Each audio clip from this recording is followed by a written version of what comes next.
Anda kembali bersama kami di Sapa Indonesia Malam. Saudara, ruang digital kini ikut berperan dalam mempengaruhi opini publik termasuk segala hal terkait perpolitikan di tanah air. Jelang pemilu 2024, seperti apa peran ruang digital ikut menjaga ruang demokrasi Indonesia tetap sehat dan kondusif? Kita kembali berbincang dengan Dirjen Informasi dan Komunikasi Publik Kementerian Kominfo, Usman Kansong. Pak Usman kembali bersama saya, Pak.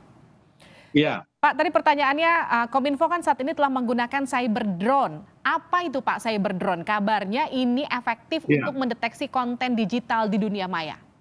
iya. Jadi kita mempunyai sebuah alat atau mesin bernama AIS, itu singkatan dari Automatic Identification System.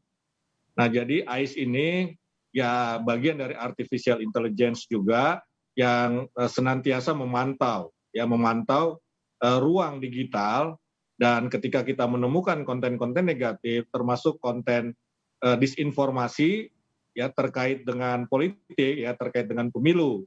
Nah, lalu kemudian kita kalau itu memang kontennya bisa mengganggu masyarakat, ya mengganggu ketertiban umum, kemudian juga meresahkan, nah maka kemudian kita akan mintakan platform untuk men-take down, ya. Dan tetapi kita bukan cuma menggunakan AIS tadi ya, mesin tadi itu, tetapi kita juga punya di lapis kedua cyber patrol, tadi cyber drone. Ya, yang kedua kita punya cyber patrol. Ya, ini satu tim ya yang terdiri dari 3 shift, bekerja dalam 3 shift yang memantau, memelototi kira-kira begitu ruang digital, dan kalau menemukan konten-konten negatif mereka kemudian akan mengidentifikasi. Nah, tetapi ada lapis ketiga. Lapis ketiga itu adalah laporan masyarakat. Ya, Hmm. masyarakat ini dalam pengertian luas. Ya, bisa saja kita menerima laporan adanya disinformasi terkait dengan pemilu, misalnya dari KPU, ya dari Bawaslu, ya dari partai politik, dari Kementerian Dalam Negeri misalnya, atau dari kementerian-kementerian ataupun lembaga lain, termasuk juga dari masyarakat secara luas, dari ormas misalnya begitu. Nah, berdasarkan laporan masyarakat itu kemudian kita pelajari, ya kalau memang betul itu berisi disinformasi, maka kemudian kita akan meminta platform untuk melakukan take down, ya melakukan take down. Nah, tetapi kalau memang tingkatnya sudah pada pelanggaran hukum, ya ini nanti kemudian aparat kepolisian yang akan bertindak begitu, ya akan bertindak, misalnya ya memproses ya pelakunya yang mengupload atau membuat konten disinformatif terkait dengan pemilu ya dalam konteks pembicaraan kita malam ini begitu. Jadi itu mekanisme yang kita lakukan di Kominfo dalam menjaring konten-konten negatif, ya konten-konten yang berisi disinformasi yang meresahkan, bisa berpotensi memecah belah masyarakat. Oke, Pak Usman, kan kalau saya lihat dari data yang saya punya nih Pak, koreksi kalau saya salah ya Pak. Ini di 2019, tepatnya dari 2018 Agustus sampai 30 September 2019. Artinya sepanjang rentang penyelenggaraan pemilu yang periode kemarin itu ada 3.356 hoax paling tidak. Ya, Nah, dengan penyaringan berlapis seperti yang tadi sudah disiapkan oleh Kominfo, seberapa efektif ini bisa menekan sebaran hoax di pemilu mendatang nanti? ya, saya kira akan sangat efektif ya, karena kita men-take down itu dari platformnya. Dan biasanya disinformasi itu beredar dari grup-grup ya, grup-grup WhatsApp misalnya atau Telegram, tetapi ketika dia sudah kita take down dari platform, maka ketika dia mau mengakses tidak akan mendapatkan informasi atau disinformasi itu begitu. Jadi sangat efektif dalam menekan persebaran hoax ya. Apalagi kita tahu satu hoax itu persebarannya bisa banyak, ya bisa banyak ya, dan bisa tersebar di berbagai platform, bukan cuma di satu platform. Nah, karena itu mekanisme take down ini akan sangat efektif ya untuk menekan persebaran hoax, tetapi bisa juga efektif dalam mengurangi hoax-hoax baru yang muncul. Ya misalnya waktu Covid kemarin ya, kita ini rajin memantau dengan cyber drone ruang digital dengan 3 mekanisme yang saya sampaikan tadi, ya maka lama-kelamaan hoax-nya itu tentang Covid itu menurun. Ya sekarang ini paling dalam satu hari hanya 1 atau 2 disinformasi atau hoax tentang Covid begitu. Karena memang begitu muncul kita take down begitu kan, sehingga barangkali si pembuat kemudian ya capek juga barangkali ya begitu. Akhirnya mereka tidak memproduksi lagi ya karena kita terus memantaunya. Bahkan dengan adanya penegakan hukum ini bisa menghasilkan efek jerah. Ya ada sejumlah orang yang memproduksi disinformasi, hoax yang berpotensi tadi mengganggu ketertiban umum dan sudah sampai pada pelanggaran pidana itu yang kemudian diselidiki dan kemudian disidik oleh Polri dan menjadi tersangka misalnya begitu. Oke, Pak Usman, kalau kita bicara soal konten-konten yang bernuansa politik identitas itu kan konten yang cenderung lebih mudah disebarkan oleh masyarakat, menarik perhatian masyarakat lebih cepat. Bagaimana kemudian peran Kominfo untuk mengantisipasi hal ini? Bagaimana kemudian masyarakat bisa diikutkan, disertakan untuk berperan serta bersama untuk oke, ini udah pasti hoax. Saya bisa ngeceknya ke sini atau ini hoax atau bukan ya? Saya ngeceknya kemana? Itu seperti apa peran Kominfo untuk mengikut sertakan masyarakat?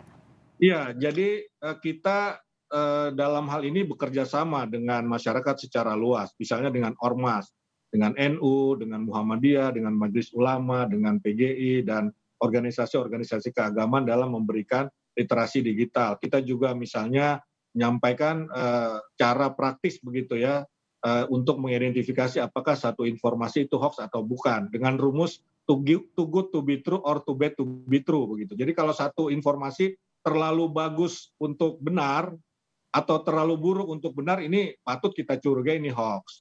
Langkah kedua, kita harus mengeceknya ke media mainstream. Kalau media mainstream itu memuat, itu biasanya itu ya benar, bukan berita bohong begitu. Tapi kalau media mainstream tidak memuat, ataupun kalau memuat dia memberikan catatan, itu maka bisa disampaikan, bisa dikatakan itu hoax. Nah yang kedua, kita juga bekerja sama dengan media mainstream. Dalam arti kita mengamplifikasi cek fakta yang dilakukan oleh media mainstream. Media mainstream ini kan banyak melakukan cek fakta ya terhadap informasi-informasi yang mencurigakan tadi.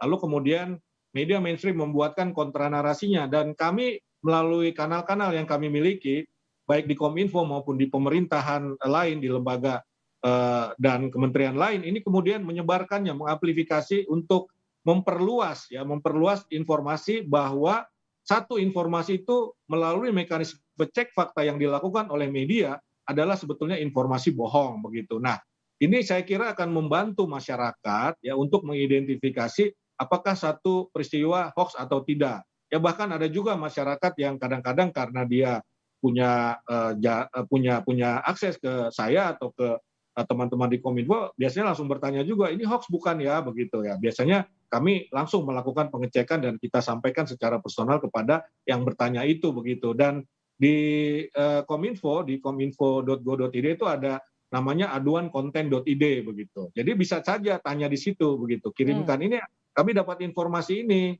Ya ini benar atau tidak ya, maka kita akan coba menjawab dalam kesempatan pertama.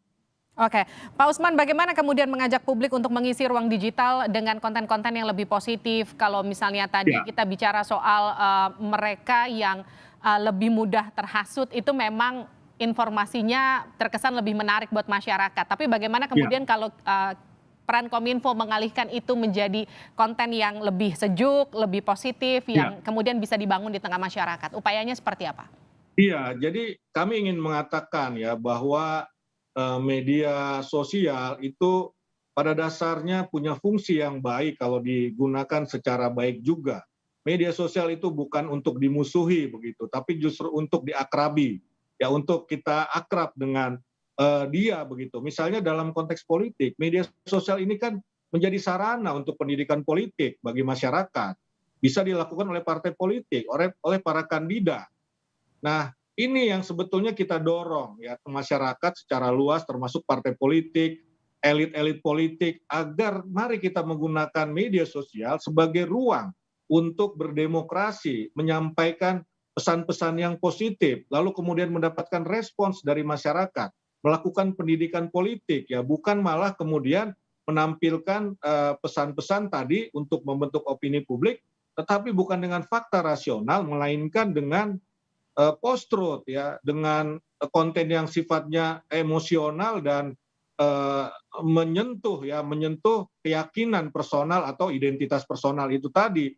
Nah, saya kira ini menjadi tanggung jawab kita semua, termasuk partai politik ya, karena kan salah satu fungsi partai politik adalah melakukan pendidikan politik. Elit politik juga harus menggunakan, harus mendorong, harus menyampaikan pesan-pesan yang positif di ruang publik dalam konteks pendidikan politik buat masyarakat. Jadi mari Oke. kita jadikan media sosial sebagai ruang untuk berdialog, ya berdialog secara setara, bukan sebagai ruang yang sifatnya echo chamber saja begitu ya. Hmm. Hanya menyampaikan sesuatu yang sesuai dengan pikiran-pikiran kita saja, tidak ada diskusi di situ jadinya.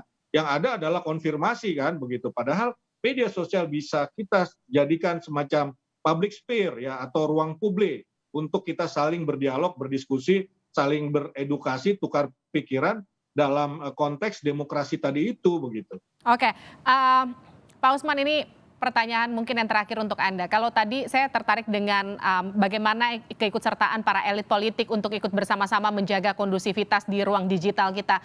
Apakah ini juga kemudian katakanlah upayakan oleh Kominfo untuk ikut bekerja sama dengan mereka yang berada di partai politik, dengan para elit politiknya untuk ikut bersama-sama punya komitmen yang sama untuk membangun kesejukan di ruang publik, khususnya di ruang digital kita, terutama jelang pemilu?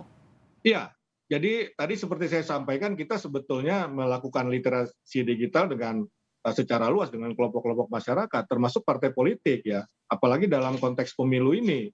Ya dalam konteks pemilu dan semua partai politik ya, bukan satu atau dua partai politik saja. Kita mengajak mereka untuk mengajak elit-elit partai politik ya untuk mengisi ruang digital ini dengan dialog-dialog yang membangun ya, dialog-dialog yang produktif ya dalam konteks demokrasi tadi itu begitu ya. Jadi karena memang kalau menurut sejumlah penelitian ini memang sangat, kita ini kan negara yang masih istilahnya mencari teladan kan begitu kan ya. Jadi ketika elit politiknya mencontohkan, memberi contoh yang bagus di ruang digital, maka saya kira publik akan meneladani itu begitu ya. Jadi saya kira partai politik, elit politik, para kandidat ini juga memegang peran kunci dalam meningkatkan kualitas demokrasi di Indonesia di ruang digital begitu. Oke, jadi menjaga kondusivitas ruang digital bukan cuma peran Kominfo dan juga masyarakat, tapi juga peran para elit politik dan mereka yang kemudian ada di sekitarnya untuk ikut bersama-sama menjaga kondusivitas agar situasi perpolitikan kita sampai 2024 mendatang akan tetap sejuk, begitu kira-kira Pak Usman? Iya, jadi begini ya, kita ini kan mengetahui bahwa situasi dunia tidak sedang baik-baik saja, baik dari sisi ekonomi maupun geopolitik. Nah, jangan sampai di dalam negeri situasi kita kan relatif baik, pertumbuhan baik, inflasi juga 1 digit 6% begitu kan, bisa kita tahan.